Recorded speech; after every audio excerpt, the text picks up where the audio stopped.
Number ऐसे लिखा है, 4 का गुणा 3 करोगे कितना आएगा? 12 आएगा। कितना आएगा?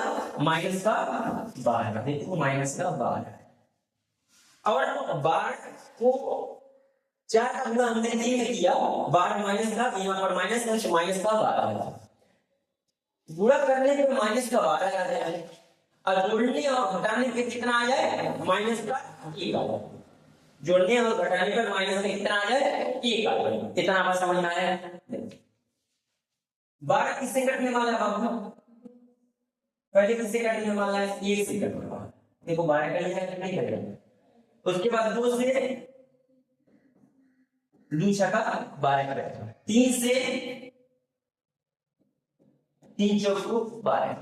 लेकिन वही 4 में से हम 3 को घटाएंगे तो बचेगा कितना? प्लस माइनस 4 में से 3 को घटाएंगे हमारे पास बचेगा कितना? माइनस का 1। जैसे देखो माइनस का 4 में से प्लस 3 को हम घटाएंगे तो कितना बचेगा हमारे पास? माइनस का। क्योंकि जो बड़ा संख्या होता है उसका चिन्ह हमको लिखना पड़ता है। देखो माइनस लिखना पड़ा। इतना बात समझ में आया? इतना -4 में से 3 को घटा प्लस 3 को घटाएंगे कितना बचेगा? माइनस का 1। देखो माइनस का 1 यानी इसके पास कुछ नहीं है तो कितना है? माइनस का 1। इस फॉर्म में देखो द्विघात बहुपद को इस फॉर्म में रहना चाहिए। इस फॉर्म में के रूप में ax² plus bx plus c। देखो ax² प्लस bx यह है इसमें c यानी 4। ये बराबर इसमें कितना है बाबू? 3। ये बराबर कितना है? 3 है। b बराबर कितना है? पहले a ये बराबर कितना है? 3 है। b बराबर कितना है बाबू?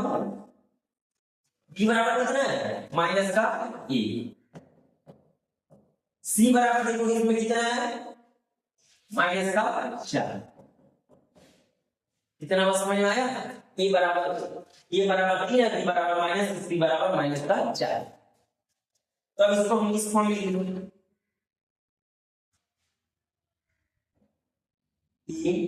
ax² minus x minus 4।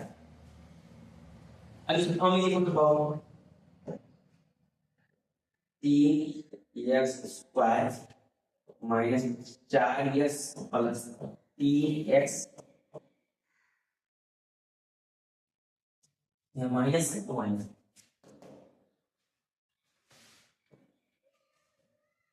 समझ में आ रहा है ना? माइनस इतना बात समझ में आया ना? 3x² minus 4x plus 3x minus 4 बराबर क्या है बाबू? सुनिए अब इसको ब्रैकेट में कर।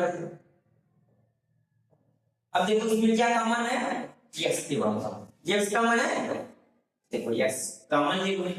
अब देखो 3x माइनस का 4 इतना बात समझ में आया?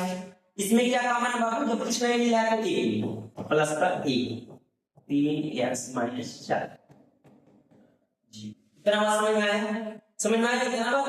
अब इसमें जो देखो ये दोनों नंबर सेम है। 3x माइनस 4 और 3x माइनस 4 दोनों सेम बात है। एक का मिला लिखा 3x माइनस 4 ये मिला लिखा x प्लस 3 एक बार बचना कितना? x प्लस 3 x प्लस 1 बचा 1 प्लस 1 बराबर है जी। लिखा समझ में आया कितना बात? x माइनस 4 x प्लस 1 के बराबर है 0 बराबर। यानी b नंबर अगर b नंबर के बराबर है 0 नंबर बराबर है तो हम लिख सकते हैं का 3x माइनस 4 बराबर 0 कॉमन लगा x प्लस 1 बराबर 0 कॉमन लगा। यानी माइनस के 4 बटा है यानी प्लस के 4 नहीं इतना बस में यानी 3 गुणा बटा है यानी नहीं आता भाग हो जाएगा। यानी कि ऐसे लिख सकता x माइनस के 4 इधर है तो इधर जाएगा प्लस का 4 में, इधर गुणा में है इधर जाएगा तो भाग। समझ में आया? अब देखा इधर x प्लस 1 बार यानी ये जाता है माइनस के हो जाएगी। x प्लस 1 बार है यानी ये जाता है माइनस के। इतना समझ में आया?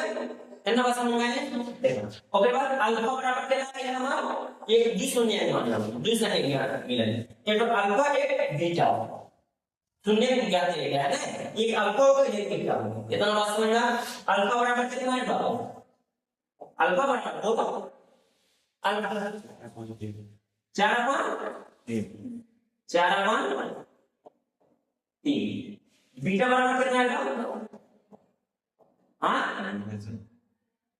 माइनस अल्फा बराबर 4/3 और बीटा बराबर -1 कुछ नहीं जांच करके रहे जांच तुम्हारा पर अल्फा प्लस बीटा